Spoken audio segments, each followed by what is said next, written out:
Hello guys, welcome back to my channel. இன்றைக்கி நம்ம என்ன சம்மரி பார்க்க போகிறோம் அப்படின்னா, டிராகுலா. இதை எழுதினவங்க பிராம் ஸ்டாக்கர். இவர் ஒரு ஐரிஷ் ரைட்டர். இந்த பர்டிகுலர் நாவல் இதை எழுதுறதுக்கான ரீசன் என்ன அப்படின்னா, இவருக்கு வந்து ஒரு 7 வயசு இருக்கிற வரைக்குமே ஒரு பெட் ரிடனாக இருக்கிற மாதிரியான ஒரு சுச்சுவேஷன், ரொம்ப சிவியரான என்ன நோயினே தெரியாத ஒரு இல்னஸில் இருந்திருக்கிறாரு. ஸோ அப்போ வந்து அவங்க அம்மா இவரை எப்போவும் என்கேஜாக வச்சுக்கணும், என்கரேஜ் பண்ணணும் அப்படின்றதுக்காக அவருக்கு நிறைய ஸ்டோரிஸ் எல்லாமே சொல்லுவாங்க. மோஸ்ட்லி ஹாரர் ஸ்டோரி சொல்லிட்டு இருந்தாங்க. ஸோ அதுதான் இவருக்கு ஒரு இன்ஸ்பிரேஷனாக இருந்துச்சு இந்த மாதிரியான ஒரு நாவல் எழுதுறதுக்கு அப்படின்றத சொல்லியிருக்கிறாங்க. தென் இவர் வந்து ஐரிஷ் சிவில் சர்வீஸில் ஒர்க் பண்ணியிருக்கிறாரு, மேனேஜராக இருந்திருக்கிறாரு, பிஸ்னஸ் மேனேஜராக. தென் தியேட்டர் பீப்புளோடையும் சரி, நிறைய ஃபேமஸான writers like Oscar Wilde, Arthur Conan, Walt Whitman, இந்த மாதிரியான ரைட்டர்ஸ் கூடயும் இவருக்கு ஒரு நல்ல ஃப்ரெண்ட்ஷிப் இருந்திருக்கு.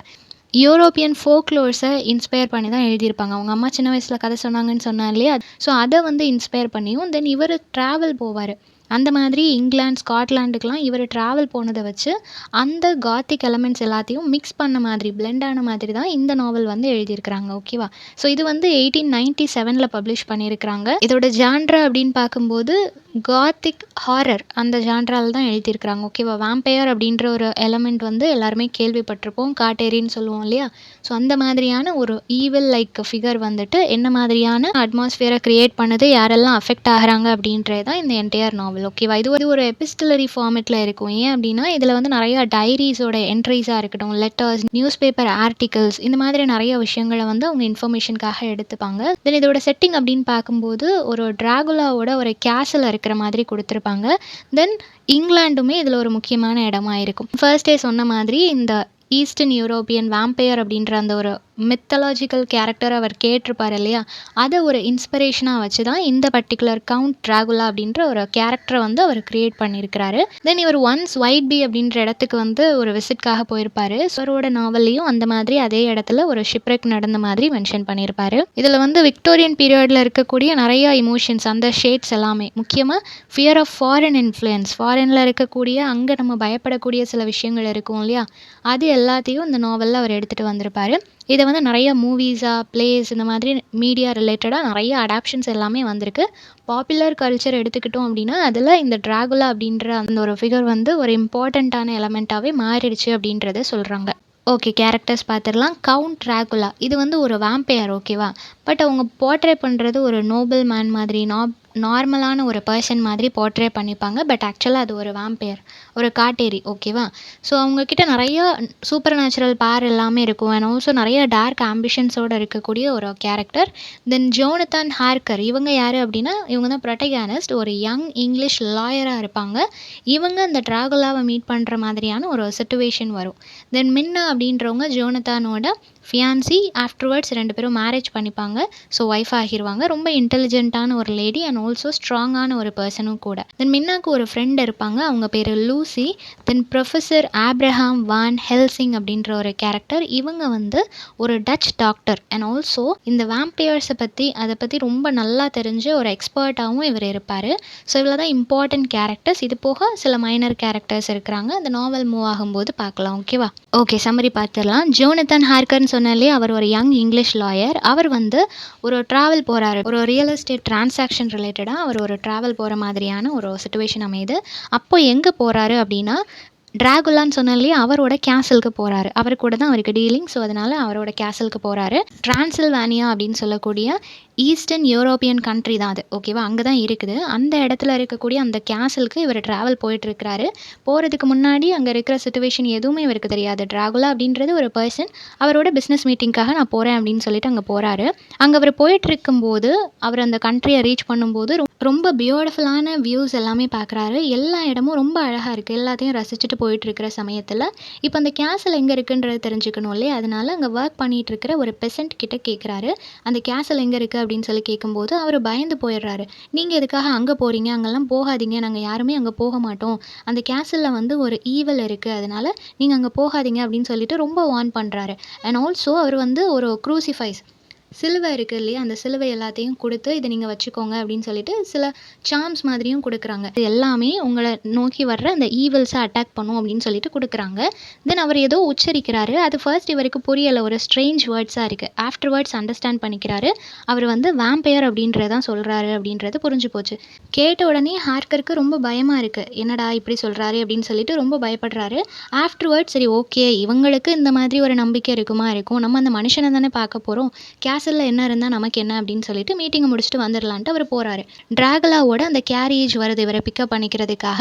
ஸோ இவரும் அதுல ஏறிர்றாரு. இப்போ இந்த ஜர்னி போயிட்டு இருக்கிற சமயத்துல நெறைய ப்ராப்ளம்ஸ் இவரு ஃபேஸ் பண்ற மாதிரியான சிச்சுவேஷன் ஆகுது. என்ன ஆகுது அப்படின்னா, இவரு போயிட்டு இருக்கிற சமயத்துல நெறைய ஆங்ரி வுல்வ்ஸ் ரொம்ப பயங்கரமா இருக்கக்கூடிய நெறைய வுல்வ்ஸ் வந்து இவரோட கேரியேஜ அட்டாக் பண்ணுது. இவருக்கு ரொம்ப பயமாயிடுது. எப்படி அதுலேருந்து தப்பிக்கன்னே தெரியல.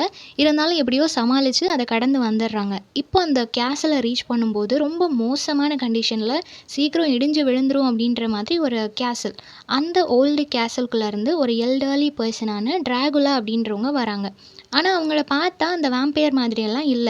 ரொம்ப எஜுகேட்டடான ஒரு பெர்சனாவும், ரொம்ப ஹாஸ்பிட்டாலிட்டி அப்படின்னா என்னன்னு அவருக்கு தான் தெரியுன்ற மாதிரி நல்லா வார்மா வெல்கம் பண்றாங்க. இவரும் சந்தோஷமா உள்ள போறாரு. அங்க போயிட்டு அவரு ஸ்டே பண்ண ஆரம்பிச்சதுக்கப்புறம் தான் ஒவ்வொரு விஷயமா நோட் பண்ண ஆரம்பிக்கிறாரு. அங்க சர்வன்ட்ஸ் யாருமே கிடையாது. இவர் மட்டும் தான் இருக்கிறாரு. ரொம்ப பழைய பில்டிங்கா இருக்கு. பார்க்குறதுக்கே அன்யூசுவலா இருக்குது. அந்த ஃபியூ டேஸ்ல அவர் நெறைய விஷயங்கள் ரியலைஸ் பண்றாரு. என்ன அப்படின்னா, இந்த கேசலுக்கு வந்து நம்ம மாட்டிக்கிட்டோம். நம்மள ஒரு பிரிசனர் மாதிரி இவரு கைது பண்ணி வச்சிருக்கிறாரு. நம்மளால வெளிய எங்கேயும் முடியாது அப்படின்றது இவருக்கு லேட்டரா தான் தெரிய வருது. தென் இவர் ஒவ்வொரு விஷயமா இன்வெஸ்டிகேட் பண்ண ஆரம்பிக்கிறாரு. அங்க இருக்கிற இடங்கள் எல்லாமே சுத்தி பார்க்குறாரு. ஒரு நாள் நைட்டு அவர பார்க்கும்போது அந்த டிராகுலா வந்து தூங்குறதுக்காக செப்பரேட்டா ஒரு இடத்துக்கு போறாங்க. அந்த இடத்துல ஒரு மண்ணு மாதிரி இருக்கக்கூடிய ஒரு பலகை மேல நெறைய மண்ணெல்லாம் போட்டு வச்சிருக்கு. அந்த இடத்துல தான் படுத்து தூங்குறாங்க. ஸோ இது எல்லாமே ரொம்ப வியர்டா இவருக்கு ஃபீல் ஆகுது.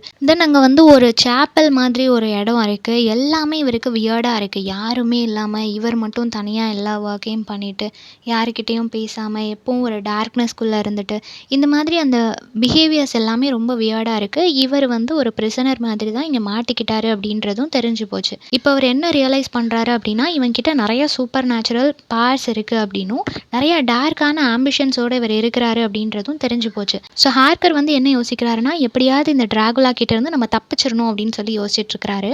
அந்த சமயத்துல ஒரு ஈவினிங் டைம்ல என்ன ஆயிடுச்சு அப்படின்னா, ஹார்க்கர வந்து நியர்லி ஒரு 3 பியூட்டிஃபுல்லான ஃபீமேல் வேம்பயர்ஸ் வந்துட்டு அட்டாக் பண்ண ஆரம்பிச்சிருச்சு. இவர் எதிர்பார்க்கவே இல்ல. எல்லாமே வந்து இவர அட்டாக் பண்ணதும் இவருக்கு எப்படி தப்பிச்சு போகன்னு தெரியல. அப்படி இவரு திணறி போய் அதுங்களோட ஸ்ட்ரகிள் பண்ணிட்டு இருக்கிற டைம்ல டிராகுலா வந்துருது. டிராகுலா வந்து என்ன சொல்லுது அப்படின்னா, ஹார்க்கர் என்னுடையவன் அப்படின்னு சொல்லிட்டு அது அவன காப்பாத்தி கூட்டிட்டு போயிருது. விச் மீன்ஸ் நான் தான் கொல்லுவேன் அப்படின்ற மாதிரி தான் அத மீன் பண்ணியிருக்கலாம் இல்லையா? ஸோ அந்த வேம்பயர்ஸ் கிட்ட இருந்து காப்பாத்தி டிராகுலா வந்து இவர கூட்டிட்டு போயிருது. இப்போ இவருக்கு ரொம்பவே பயமா போச்சு. என்னைக்கா இருந்தாலும் நம்ம இறந்து தான் போக போறோம். நம்ம வந்து இவன் ஒருத்தன் தான் இருக்கான்னு நினைச்சோம். ஆனா 3 பேர் இன்னும் இருக்கிறாங்க. ஸோ எல்லாரும் சேர்ந்து ஒரு நாள் நம்மள அட்டாக் பண்ணிருவாங்க. இங்கேருந்து கண்டிப்பா ஒரு நாள் எஸ்கேப் ஆகணும் அப்படின்னு சொல்லிட்டு ஒரு நாள் என்ன பண்றான் அப்படின்னா, அங்க இருக்கிற வால்ஸ் அந்த கேசல்ல பெரிய பெரிய வால்ஸ் இருக்கும் இல்லையா? அதுலேருந்து ஏறி குதிச்சிடலாம் அப்படின்னு சொல்லிட்டு அது மேல ஏற ட்ரை பண்ணிட்டு இருக்கிறான். இன்னொரு பக்கம் என்ன நடக்குது அப்படின்னா, அவரோட ஃபியான்சி இருக்கிறாங்க இல்லையா? மின்னா. அவங்க வந்து இங்கிலாந்துல இருக்கிறாங்க. அவங்க வந்து இப்போ அவங்களோட ஃப்ரெண்ட் லூசியோட சேர்ந்து இருக்கிறாங்க. 2 பேரும் சேர்ந்து டைம் ஸ்பெண்ட் பண்ணிட்டு இருக்கிறாங்க. அப்போ லூசிக்கு வந்து நிறைய மேரேஜ் ப்ரொபோசல்ஸ் எல்லாமே வந்துட்டு இருக்கு. ஓகேவா? 3 ஜென்டில்மேன் கிட்ட இருந்து டாக்டர் ஜான் அவரு அப்ரோச் பண்றாரு. தென் ஆர்தர் ஹாம்வுட் வந்துட்டு அப்ரோச் பண்றாரு. தென் குவின்சி மோரிஸ் அப்படின்றவங்களும் அப்ரோச் பண்றாங்க. ஸோ இந்த மாதிரி 3 ப்ரொபோசல் அவங்களுக்கு வருது. லூசிக்கு வேற ஆப்ஷனே கிடையாது. அவ யாராவது ஒருத்தருக்கு தான் ஓகே சொல்லி ஆகணும். 2 பேரை ரிஜெக்ட் பண்ணி தான் ஆகணும். ஸோ அவ என்ன பண்றா அப்படின்னா, ஆர்தருக்கு ஓகே சொல்லிடுறா. அவங்க 2 பேரும் ஒரு ரிலேஷன்ஷிப்குள்ள இருக்க ஸ்டார்ட் பண்றாங்க. இப்போ மின்னா வந்து லூசியை மீட் பண்றா. எங்க அப்படின்னா, ஷீஷோர் சைட் டவுன் விட்பை அப்படின்னு சொல்லக்கூடிய ஒரு இடத்துல வந்து லூசியை போய் மீட் பண்றா. அப்போ அங்கே என்ன நடந்திருக்கு அப்படின்னா, ஒரு ரஷ்யன் ஷிப்ரெக் வந்து நடந்திருக்கு. ஸோ அந்த ஷீஷோருக்கு பக்கத்தில் ஒரு டவுன் இருந்திருக்கும். அந்த டவுனுக்கு வந்து அந்த ரஷ்யன் ஷிப்பில் இருந்த நிறைய பேர் வந்து மிஸ் ஆயிட்டாங்க அப்படின்ற மாதிரி ஒரு நியூஸ் வந்து ஸ்ப்ரெட் ஆகிட்ருக்கும். அண்ட் ஆல்சோ அந்த ஷிப்பில் இருந்து கேப்டனுமே இறந்து போயிட்டாங்க. ஸோ இப்போ அந்த ஷிப்பை வந்து அந்த இடத்துல இருந்து யாராலையும் எடுத்துகிட்டு போக முடியாது அப்படின்ற மாதிரி சிச்சுவேஷன் இருக்கும். இப்போ அந்த ஷிப் வந்துச்சு, இப்போ தான் ஃப்ரெஷ்ஷாக வந்திருக்கு, அங்கே ஆட்கள்லாம் இருந்தாங்க, நிறைய திங்ஸ் கொண்டு வந்தாங்கன்றதுக்கு ஒரே ஒரு எவிடன்ஸாக என்ன இருக்குது அப்படின்னா, ஒரு பெரிய சைஸில் ஒரு டாக் ஒன்று இருக்குது. ஓகேவா? அது அந்த ஷீஷோர் பக்கத்தில் இருக்குது. கொஞ்ச நேரத்தில் அதுவுமே டிஸப்பியர் ஆயிடுது. போயிடுது. அந்த கண்ட்ரி சைடுக்குள்ளே அதுவுமே ஓடி போயிடுது. இப்போது அந்த படகுக்குள்ளே அது ஒரு சரக்கு கப்பல் மாதிரி இருக்குது, ஓகேவா? ஸோ அந்த கார்கோக்குள்ளே என்ன இருக்குது அப்படின்னு சொல்லி பார்க்கும்போது 50 பாக்ஸஸில் எர்த், விச் மீன்ஸ் அது வந்து சாண்டு, ஓகேவா? ஒரு இடத்துல இருந்து எடுத்து கொண்டு வரப்பட்ட மண்ணு தான் அந்த 50 பாக்ஸ் ஃபுல்லாக ஃபில் பண்ணி அந்த ஷிப்பில் வச்சுருக்கிறாங்க. அதை வந்து டிராகுலாவோட கேசல்ல இருந்து எடுத்துகிட்டு வந்திருப்பாங்க. ஸோ அங்கே ஆல்ரெடி இருந்த மண்ணை எடுத்துகிட்டு வராங்க. அப்போ புதுசாக மண் அங்கே போக போகுது இல்லையா? நம்ம ஆல்ரெடி பார்த்தோம் டிராகுலா வந்து ஒரு மண் மேலே தான் படுத்து தூங்கிட்டு இருக்கு அப்படின்னு சொல்லிட்டு. இப்போ லூசி வந்து அந்த ரிலேஷன்ஷிப்பில் ஸ்டார்ட் பண்ணிட்டா இல்லையா? அவங்க 2 பேருக்கும் நல்லா போயிட்டுருக்கிற அந்த சமயத்தில் சோன் அவளுக்கு என்ன மாதிரியான ஒரு ப்ராப்ளம் வருது அப்படின்னா ஸ்லீப் வாக்கிங். ஸோ தூக்கத்தில் நடக்கிற வியாதி வரும்போது ஒரு நாள் நைட்டு அவள் நடந்து போயிட்டு இருக்கும்போது எங்கே போயிடுறா அப்படின்னா ஆக்சிடென்டலாக ஒரு சிமெட்ரிக்குள்ளே போயிடுறா. ஸோ நைட் டைமில் மின்னா இவளை காணுமே அப்படின்னு சொல்லி தேடிட்டு வரும்போது அவள் பார்க்குறா, அவளை வந்து ஒரு சிமெட்ரியில் கண்டுபிடிச்சிடுறா. கண்டுபிடிச்சதுக்கப்புறமா அவளை கூட்டிகிட்டு வரா. அப்படி கூட்டிகிட்டு வரும்போது அவளை நோட்டீஸ் பண்ணும்போது தான் இவளுக்கு தெரிய வருது, அவளோட கண்ணு வந்து நல்லா ரத்த சிவப்பு கலரில் இருக்குது. ஸோ அதை பார்த்த உடனே மின்னா என்ன நினைக்கிறா அப்படின்னா சிமெட்ரிக்குள்ளே போயிருக்கிறா, மேபி டார்க்காக எதையாவது பார்த்துருக்கலாம், அவள் பயந்துருக்கலாம். அந்த பயத்தில் தான் அவளுக்கு இந்த மாதிரி அவளோட கண் எல்லாம் ஒரு மாதிரி க்ளோயிங்காக ரெட்டிஷாக இருக்குது அப்படின்றத வந்து இவன் நினச்சிக்கிட்டா. அப்புறம் கொஞ்சம் கொஞ்சமாக லூசிக்கு வந்து உடம்பு சரியில்லாமல் ஆகுது. அவளோட பாடி ஃபுல்லாக அப்படியே பெயிலாக விளறி போன மாதிரி ஆகுது. அண்ட் ஆல்சோ லூசியோட அந்த த்ரோட் சைடில் 2 ரெட் கலர் மார்க் இருக்குது. யாராவது நெய்யில் வச்சு பறன்னா என்ன மாதிரி இருக்கும் அந்த மாதிரி ஒரு ரெட் கலரில் 2 மார்க் இருக்குது. இதையும் மின்னா வந்து நோட்டீஸ் பண்ணுறா. அவளுக்கு என்னன்னே தெரியல, எதுக்காக இந்த மார்க் வந்துச்சு, அவள் எதுக்காக உடம்பு சரியில்லாமல் போகிறா, எதுவுமே அவளுக்கு தெரியல. இதை பற்றி டாக்டர் ஜான் கிட்ட பேசுகிறா. பட் அவருக்குமே இதை பற்றி எதுவுமே தெரியல. 2 பேராலையும் கண்டுபிடிக்க முடியாத ஒரு சுச்சுவேஷனில் லூசியோட சுச்சுவேஷன் கொஞ்சம் கொஞ்சமாக மோசமாயிட்டே இருக்குது. இந்த சமயத்தில் தான் என்னன்னே தெரியாததுனால அவர் என்ன பண்ணுறாரு அப்படின்னா அவரோட ப்ரொஃபஸர் அண்ட் ஓல்டு மென்டாரான வான் ஹெல்சிங் அப்படின்ற பர்சன் கிட்ட லூசியை வந்து அனுப்பி வைக்கிறாரு. ஸோ லூசியை சரி பண்ணுறதுக்கான வேலைகள்லாம் அங்கே நடந்துட்டு இருக்கும்போது இங்கே ஹார்க்கர் இருக்கிறார் இல்லையா, இவர் ஒரு வழியாக அங்கேருந்து எஸ்கேப் ஆகிட்டாரு. அந்த ஒரு வால்லலாம் ஏறி குதிச்சார் இல்லையா, அங்கேருந்து எஸ்கேப் ஆகிட்டாரு. அவர் ஒரு நியூ சிட்டிக்குள்ளே என்டர் ஆகிறாரு. உடம்பு சரியில்லாத அந்த கண்டிஷனில் என்ன பண்ணுறதுன்னு தெரியாமல் சுற்றிட்டு இருக்கும்போது மின்னா அங்கே வந்துடுறாங்க. ஸோ அவங்க அவரை கண்டுபிடிச்சிடுறாங்க, அவருக்கு ஹெல்ப் பண்ணுறாங்க, அவரை டேக் கேர் பண்ணிக்கிறாங்க. இப்போது வான் ஹெல்சிங் வந்து லூசியை பார்க்குறதுக்காக வந்திருந்தார் இல்லையா, ஸ்டார்டிங்கில் அவர் எக்ஸாமின் பண்ணி முடிச்சதுக்கப்புறமா அவர் என்ன கண்டுபிடிச்சிருக்கிறாரு அப்படின்னா ஓரளவு அவருக்கு தெரியுது இது வந்து வேம்பயர்ஸோட அட்டாக் தான் அப்படின்றது அவருக்கு தெரிஞ்சு போச்சு. ஸோ அவர் என்ன பண்ணுறாரு அப்படின்னா அவளோட அந்த சேம்பர் இருக்கும் இல்லையா, அவர் தூங்கக்கூடிய அந்த ஒரு பெட்ரூம் ஃபுல்லாக கார்லிக்கால் அவர் ஃபில் பண்ணுறாரு. ஆல்சோ கார்லிக் பிளான்ஸுமே அங்கே வைக்கிறாரு, ஓகேவா? ஏன்னா வேம்பயர்ஸ்க்கு வந்து அந்த ஒரு ஸ்மெல் பிடிக்காது அப்படின்றதுனால நிறையா ட்ரெடிஷ்னல் சார்ம்ஸ் எல்லாமே அங்கே போட்டிருக்கிறாரு. தென் கார்லிக் பிளான்ட்டும் எவ்ரிவேர் அவளோட பெட்ரூம் ஃபுல்லாக போட்டு வச்சுருக்கிறாரு, அவளை அங்கே தான் வச்சுருக்கிறாரு. ஸோ இந்த மாதிரியான சுச்சுவேஷனில் அவள் கொஞ்சம் கொஞ்சமாக ரெக்கவர் ஆகிறது வந்து இவங்களுக்கு தெரிய வருது. இப்போ அவங்களுக்குள்ள ஒரு ஹோப் இருக்கிற அந்த சமயத்தில் இவங்க அம்மாவுக்கு, லூசியோட அம்மாவுக்கு இதெல்லாம் தெரியாது இல்லையா, அவள் வந்து அவளோட பொண்ணுக்கு உடம்பு சரியில்லைன்னு சொல்லி பார்க்க வராங்க. இங்கே வந்து பார்த்தா இந்த கார்லிக் எல்லாமே எல்லா இடத்துலையும் இருக்கிறத பார்த்துட்டு அவங்க எல்லாத்தையும் ரிமூவ் பண்ணிடுறாங்க. ரூமை க்ளீனாக வச்சுருந்தா தானே அவள் ஹைஜீனாக இருக்க முடியும் அப்படின்னு சொல்லிட்டு அவங்க எல்லா பிளான்ட்டையும் எடுத்து அந்த ரூமுக்கு வெளியே போட்டுடுறாங்க. அகெயின் லூசிக்கு அந்த வேம்பயர் அட்டாக் பண்ணதுனால அந்த சிம்டம்ஸ் வந்து தெரிய ஆரம்பிக்குது. ஸோ விச் மீன்ஸ் அவள் சடனாக எதுக்காக அவள் வேம்பயர் மாதிரி பிஹேவ் பண்ணணும் அப்படின்னா அவள் அந்த சிமெட்ரிக்கு போனா இல்லையா, அப்போ அவளை வந்து ஒரு வேம்பயர் வந்து தாக்கியிருக்கும். ஸோ அதனால தான் அவளுக்கு இந்த மாதிரி ஆயிடுச்சு. பட் மின்னாக்கு இது தெரியாததுனால அவள் ஏதோ ஈவில் பார்த்து பயந்துட்டா அப்படின்னு சொல்லி நினச்சிருப்பா. இப்போ அகெயின் லூசி வந்து ஒரு வேர்ஸ்டான ஒரு கண்டிஷனுக்கு போயிட்டுருக்கிறா. இப்போது அந்த டாக்டராக இருக்கட்டும், இல்லை அவரோட ப்ரொஃபஸராக இருக்கட்டும், இவங்க எல்லாருமே நிறையா டேஸ் ஸ்பெண்ட் பண்ணி அவளை ரெக்கவர் பண்ணுறதுக்காக 4 டைம் அவளுக்கு பிளட்டு வந்து ட்ரான்ஸ்ஃபார்ம் பண்ணியிருக்கிறாங்க. 4 டைம்ஸ் அவங்க கஷ்டப்பட்டு இதெல்லாம் பண்ணியிருக்கும்போது அவங்க அம்மா வந்து வித்தின் அ செகண்ட் ஈஸியாக அது எல்லாத்தையும் ஒன்றுமே இல்லாமல் ஆக்கிட்டாங்க. இது வந்து அவங்களுக்கு அவ்வளோ கஷ்டமாக இருக்குது. பட் அவங்களால எதுவுமே பண்ண முடியாது. அகெயின் இது எல்லாத்தையும் மறுபடி பண்ணுற மாதிரியான ஒரு சிச்சுவேஷன் தான் இருக்குது. இப்போது லூசிக்கு வந்து எந்த விதமான பாதுகாப்பும் இல்லை இல்லையா, அவங்க எதையுமே ப்ராப்பராக மறுபடியும் அரேஞ்ச் பண்ணலை. இந்த மாதிரியான சமயத்தில் அவங்க வீட்டுக்கு வெளியே இருந்த கார்ட்ஸையும் மீறி சில உல்ஃப்ஸ் வந்து வீட்டுக்குள்ளே வந்துடுது. உல்ஃப் உள்ளே வந்த உடனே லூசியோட அம்மா தான் ஃபர்ஸ்ட்டு பார்க்குறாங்க. பார்த்த உடனே அவங்களுக்கு வந்து ஹார்ட் அட்டாக் வந்துடுச்சு. ஏன்னா இந்த மாதிரி ரொம்பவே ஹாரிஃபிக்கான ஒரு உல்ஃபை அவங்க பார்த்ததே இல்லை. ரொம்ப பார்க்குறதுக்கே ரொம்ப பயமாக இருக்கிறதுனால அவங்களுக்கு சடனாக ஹார்ட் அட்டாக்கே வந்துடுச்சு. தென் அந்த உல்ஃப் வந்துட்டு லூசியோட ரூமுக்கு போகுது, லூசியை அட்டாக் பண்ணுது அண்ட் ஆல்சோ அதை கொலை பண்ணவும் செஞ்சிருச்சு. இப்போ லூசி வந்து இறந்து போயிட்டா. இப்போ லூசி இறந்து போனதுக்கப்புறமா அந்த வான் ஹெல்சிங் அந்த ப்ரொஃபஸர் இருக்கிறாங்க இல்லையா, அவங்க மற்ற 3 மென்னையுமே லூசியோட அந்த ஒரு டாம்புக்கு வந்து கூட்டிகிட்டு போகிறாங்க. அவளோட அந்த கல்லறை இருக்குது இல்லையா, அந்த இடத்துக்கு கூட்டிகிட்டு போகிறாங்க. 3 பேரும் பார்க்குறாங்க. பார்த்ததுக்கப்புறமா 3 பேருமே ரொம்ப ஃபீல் பண்ணிகிட்டு இருக்கிறாங்க. அந்த சமயத்தில் தான் ப்ரொஃபஸர் வந்து என்ன இன்ஃபார்ம் பண்ணுறாரு அப்படின்னா லூசி வந்து அன்டெட் அப்படின்றத சொல்கிறாரு. அன்டெத் அப்படின்னா என்ன மீனிங்னா அவள் இறந்து போயிட்டா. அவளோட பாடி வந்து இறந்து போன மாதிரி தான் இருக்கும். பட் ஸ்டில் அவள் வந்து ஒரு வேம்பயராக கன்வெர்ட் ஆகிட்டா அப்படின்றத சொல்கிறாங்க. லைக் இப்போ டிராகுலா எப்படி இருக்குது, நார்மல் மனுஷன் மாதிரியே இருக்குது, பட் அதுக்குள்ளே ஒரு வேம்பயர் இருக்குது இல்லையா, அந்த மாதிரி லூசி வந்து நார்மலான ஒரு பீயிங்காக அவள் இறந்து போய் ஒரு வேம்பயராக அவள் மாறிட்டா அப்படின்றத இவர் சொல்கிறாரு. பட் அங்கே இருக்கிற 3 பேராலையும் அதை நம்ப முடியல. நீங்கள் சும்மா தெரியாமல் எதுவும் சொல்லாதீங்க அப்படின்னு சொல்லிட்டு நம்ப மாட்றாங்க. பட் சூன் என்ன நடக்குது அப்படின்னா, லூசி உயிரோடு எழுந்து ஒரு டிஃபென்ஸ்லெஸ், யாராலையும் காப்பாற்ற முடியாத கண்டிஷனில் இருக்கிற ஒரு குழந்தைய அவளுக்கு இரையாக்கி அவள் வேட்டையாடி சாப்பிட்றத இவங்க 3 பேருமே பார்த்துட்டாங்க. ஸோ அந்த நிமிஷம் அவங்க 3 பேருக்கும் அவ்வளோ பயமாயிடுச்சு. ஸோ அவங்க முடிவு பண்ணுறாங்க, சரி ஓகே, லூசியை வந்து நம்ம கொலை பண்ணிடலாம், வேறு வழியே இல்லை, அவள் இறந்து போனால் மட்டும்தான் இங்கே இருக்கிற நிறைய பேர் உயிரோடு இருப்பாங்கன்னு சொல்லிட்டு அவளை கொலை பண்ண முடிவு பண்ணிடுறாங்க. இப்போ அவங்க வந்து ஒரு ரிச்சுவல் பண்ணலாம் அப்படின்னு சொல்லி நினைக்கிறாங்க. இந்த வேம்பயரை கொல்றதுக்கான ஒரு ரிச்சுவல் பண்ணுறாங்க. அதுக்கு வந்து லூசியோட சோல் அங்கே வரணும், வந்து ஒரு எட்டர்னல் ஸ்லீப்புக்குள்ளே அது போனால் மட்டும்தான் லூசி முழுமையாக இறந்துட்டா, வேம்பயராகவும் திரும்ப வரமாட்டா அப்படின்னு ஒரு கன்ஃபர்மேஷன் அவங்களால பண்ண முடியும். ஸோ அந்த ஒரு ரிச்சுவலை அவங்க பண்ண போகிறாங்க. அதுக்காக என்ன பண்ணுறாங்க அப்படின்னா, லூசி வந்து தூங்கிட்டு இருக்கிறா. வேம்பயர்ஸ்னாலும் அதுங்களும் கொஞ்சம் நேரம் தூங்கும் இல்லையா, ஸோ அந்த மாதிரி அதுங்க ரெஸ்ட் எடுக்கிற சமயத்தில் லூசி தூங்கிட்டு இருக்கும்போது இவங்க என்ன பண்ணுறாங்க அப்படின்னா, அவளோட ஹார்ட் வழியாக அவகிட்ட பேசுகிறதுக்கும் அவளை கனெக்ட் பண்ணிக்கிறதுக்கும் ட்ரை பண்ணுறாங்க. அவளோட ஹார்ட்டை கண்ட்ரோலில் எடுத்துக்கிறாங்க ஃபர்ஸ்ட்டு. தென் அவளை முழுமையாக கண்ட்ரோலில் எடுத்துக்கிட்டதுக்கு அப்புறமா அவளால் எழுந்து ஓட முடியாதபடி பண்ணிவிட்டு அவளோட தலையை வந்து கட் பண்ணிடுறாங்க. தலையை கட் பண்ணதுக்கப்புறமும் அந்த தலையில் நிறைய மூமெண்ட் இருக்குது. அதனாலேயே அவளோட வாய் ஃபுல்லாக நிறைய கார்லிக் எடுத்து அவள் வாயில் ஸ்டஃப் பண்ணி வச்சிடுறாங்க. இப்போ அவள் இறந்து போயிட்டா. இறந்து போனதுக்கப்புறமா 4 பேரும் சேர்ந்து என்ன பிளட்ஸ் எடுத்துக்கிறாங்க அப்படின்னா, நம்ம எல்லாரும் சேர்ந்து அந்த டிராகுலாவை நம்ம கொலை பண்ணணும், அப்போ தான் இதோட அந்த செயின் வந்து கட் ஆகும், அது வேறு யாரையும் டிராகுலாவாக மாற்றாது அப்படின்றத சொல்கிறாங்க.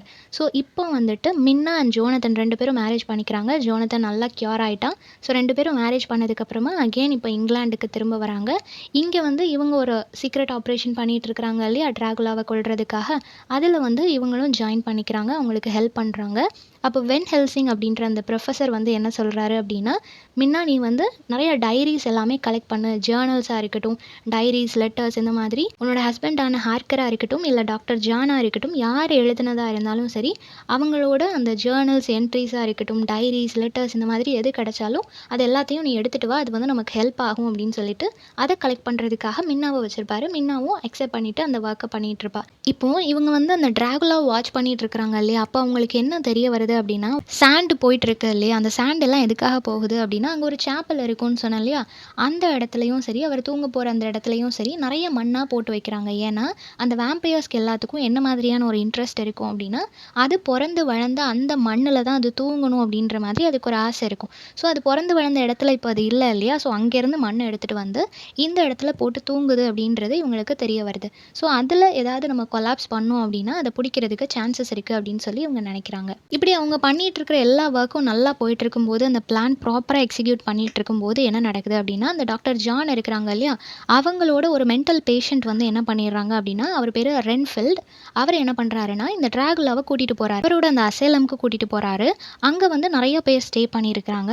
அந்த மேன் வந்துட்டு மின்னாவை காட்டி, நீ இவளை வந்து உன்னோட இரையாக்கிக்கோ அப்படின்னு சொன்ன உடனே டிராகுலாவும் அவளை வந்து அட்டாக் பண்ணிடுது. இப்போ மின்னா கொஞ்சம் கொஞ்சமாக அந்த வேம்பையராக மாறிட்டு இருக்கிற சமயத்தில் அந்த மேன் என்ன பண்ணுறான் அப்படின்னா, டிராகுலா கிட்ட உங்களுக்கு வரக்கூடிய அந்த சாண்ட்ஸ், அந்த பாக்ஸ் ஆஃப் சாண்ட்ஸ் எல்லாத்தையும் இவங்க தான் ஃப்ரீஸ் பண்ணி வச்சுருக்கிறாங்க, ஸோ இது எல்லாத்தையும் எடுத்துகிட்டு நீங்கள் உங்களோட இடத்துக்கே போயிடலாம் அப்படின்னு சொல்லிட்டு எல்லாத்தையுமே அந்த மேன் வந்து எடுத்து கொடுத்துட்றான். டிராகுலாவை அந்த எல்லாத்தையும் வாங்கிட்டு அந்த இடத்துல இருந்து தப்பிச்சு போயிடுது. அப்படி போயிட்டுருக்கிற அந்த சமயத்தில் இப்போ அந்த ரிசர்ச் பண்ணுறவங்களா இருக்கட்டும், மற்ற ஃபோர்ஸஸாக இருக்கட்டும், எல்லாருமே டிவைட் ஆகிட்டு அவனை வந்து தேடி தெரிய ஆரம்பிக்கிறாங்க. ஒவ்வொரு இடமா, லேண்டாக இருக்கட்டும், சீயாக இருக்கட்டும், எல்லா இடத்துலையும் அவனை தேடிட்டே இருக்கிறாங்க. எங்கே போனா அப்படின்னு சொல்லி தேடிட்டு இருக்கிற அந்த சமயத்தில் வேன் ஹெல்சிங் வந்து மின்னாவை கூட்டிகிட்டு வராங்க. மின்னா வந்து ஆல்ரெடி அவள் கொஞ்சம் கொஞ்சமாக டிராகுலாவை மாறிட்டு இருக்கிறா இல்லையா, ஸோ இப்போ அவங்க என்ன பண்ணுறாங்க அப்படின்னா, மின்னாவை காப்பாற்றணும் அப்படின்றதுக்காக அந்த டிராகுலாவோட கேசலுக்கே போயிடுறாங்க. அங்கே போனதுக்கப்புறமா அந்த கேசலை நல்லா க்ளீன் பண்ணுறாங்க. க்ளீன் பண்ணிவிட்டு அங்கே ஒரு 3 வேம்பையர் இருக்குது இல்லையா, அதையும் கொலை பண்ணணும் அப்படின்றதுக்காக அது 3ஐயும் பிடிச்சிட்டு வந்து அதை கொலை பண்ணிடுறாங்க. லூசியை எப்படி கொலை பண்ணாங்களோ அதே மாதிரி இதையுமே எல்லாரும் சேர்ந்து பிளான் பண்ணி கொலை பண்ணிடுறாங்க. அந்த டிராகுலாவோட கேசலையுமே ஃபுல்லாக சீல் பண்ணிட்டாங்க, யாருமே உள்ளே போகாத மாதிரி அந்த என்ட்ரன்ஸை சீல் பண்ணிவிட்டு நிறையா ஹோலியான திங்ஸை வச்சும் அதை வந்து பூட்டி வச்சுருக்கிறாங்க. இப்போ டிராகுலாவுக்கு தெரிஞ்சு போச்சு, நம்ம எங்கே போனாலும் நம்மளை பிடிச்சிருவாங்க அப்படின்றது தெரிஞ்சு போச்சு. ஸோ நம்மளோட கேசலுக்கே போயிடலாம் அப்படின்னு சொல்லிட்டு அது கேசலுக்கு திரும்ப வர்ற அந்த டைமில் ஜோனத்தன், குயின்சி 2 பேரும் சேர்ந்து நிறைய நைஃப் எல்லாம் வச்சு எப்படியோ அந்த டிராகுலாவை வந்து பிடிச்சிடுறாங்க. அவனும் மனுஷன் மாதிரி தானே இருப்பான் இல்லையா, ஸோ எப்படியோ அவனை வந்து பிடிச்சிடுறாங்க. புடிச்சு அவன கொலை பண்ணிடுறாங்க. ஸோ இதோட அந்த டிராகுலா அப்படின்ற அந்த ஒரு த்ரெட் வந்து கட் ஆகுது. ஏன்னா இவன்ட்ட இருந்து தான் ஒவ்வொருத்தரும் அந்த வேம்பயரா மாறிட்டு இருந்தாங்க. இப்போ அது வந்து அப்படியே கட் ஆயிருது. ஸோ இந்த சம்மரி எல்லாருக்கும் புரிஞ்சிருக்கும்னு நினைக்கிறேன். நெக்ஸ்ட் என்ன டாபிக்ல வீடியோ போடலாம்னு சொல்லி கமெண்ட் பண்ணுங்க. தேங்க் யூ ஃபார் வாட்சிங்.